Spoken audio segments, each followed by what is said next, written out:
انت يا بنتي هاتي حته بسبوسه.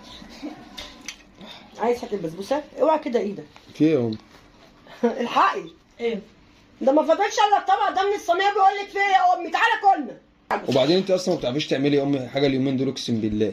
بتقسم بالله. والبسبوسه مش مظبوطه وانا مش عايز اتكلم. طب ايه اللي فيها وحش يا حبيبي؟ سكرها زياده جدا، واسالي اي حد. خد يا واد تعالى. مش انا اكلتك من البسبوسه دي؟ ايوه. بتاعك على ايه؟ انت عامل زي عمك؟ لا انا بقول ايوه.